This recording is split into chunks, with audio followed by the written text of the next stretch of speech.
nama saya Blogo Subrata dari program studi Teknik Pertambangan, Fakultas Teknik, Universitas Islam Bandung. Saya akan mempresentasikan hasil skripsi saya berjudul Karakterisasi batubara musi banyu asin dan tabalong hasil cold drying proses dengan metode termografi P-metric analyzer dan differential scanning calorimetry di BLU Tekmira. Saya dibimbing oleh Profesor Dr. Insinyur Gading Bate Umar MT dan Ibu Sriyanti STMT. Baik, apa yang melatar belakangi penelitian ini adalah batubara mempunyai nilai tambah yang dapat ditingkatkan. Kedua, pengeringan adalah salah satu metode upgrading batubara. Setiap batubara mempunyai karakter yang berbeda berdasarkan daerah asal, dan terakhir, adanya peraturan pemerintah tentang peningkatan nilai tambah. Tujuan penelitiannya adalah mengetahui pengaruh suhu dan tekanan terhadap nilai proksimat dan kenaikan nilai kalori.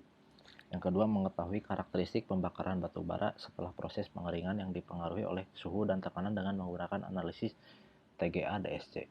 Ketiga, mengetahui pengaruh batubara tabalong dan musi banyu asin terhadap karakteristik sifat pembakaran.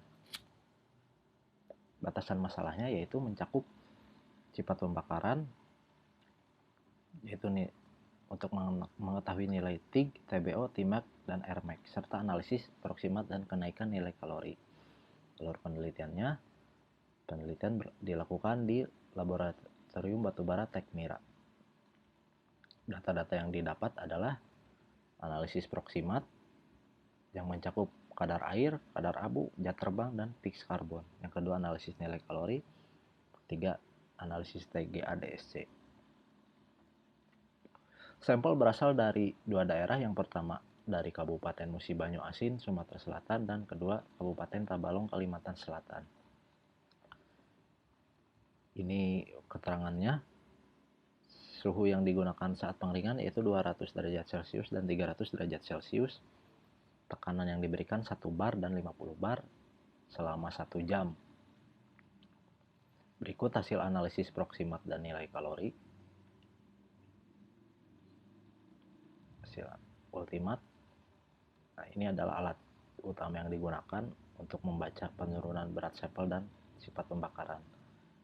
Ini kurva hasil bacaan dari alat TGA-DSC. Ini merupakan kurva DSC dan ini kurva TGA.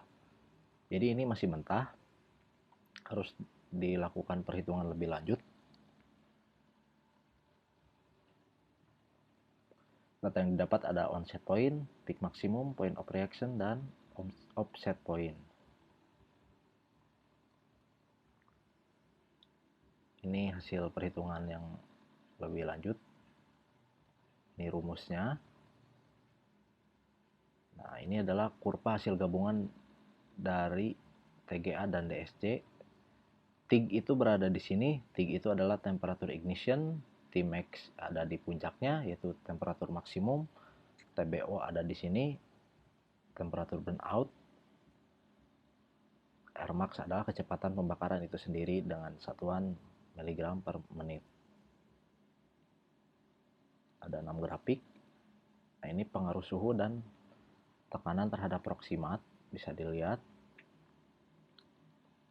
Ini pengaruh suhu dan tekanan terhadap zat terbang, pengaruh suhu terhadap kadar abu,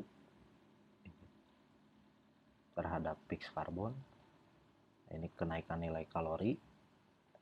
Nah, karakteristik pembakaran yaitu semakin besar tekanan, semakin besar nilai TIG-nya. Nah, ini semakin besar Tmax juga dapat disebabkan oleh pengaruh tekanan, Rmax. Di kesimpulannya, suhu dan tekanan awal sangat berpengaruh terhadap penurunan dan kenaikan nilai kalori. Semakin tinggi suhu proses, semakin tinggi penurunan kadar air dan makin tinggi pula peningkatan nilai kalori. Begitu pula dengan tekanan awal, semakin tinggi tekanan awal, makin rendah kadar airnya dan makin tinggi nilai kalori.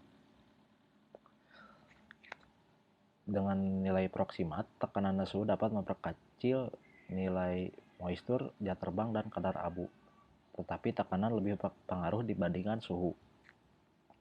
Berdasarkan analisis TGA-DSC, batu bara yang diberi tekanan dan suhu lebih tinggi saat pengeringan mempunyai sifat pembakaran yang lebih baik dengan nilai TIG yang semakin tinggi, Tmax yang lebih rendah, dan TBO yang lebih rendah, tetapi nilai Rmax lebih dipengaruhi oleh kadar air.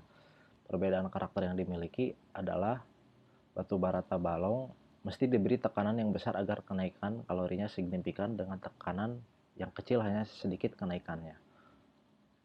Saran, perlu ditingkatkan lagi nilai suhu dan tekanan, terutama tekanan dalam proses pengeringan atau upgrading agar sifat pembakaran semakin baik dan nilai kalori batu bara semakin besar.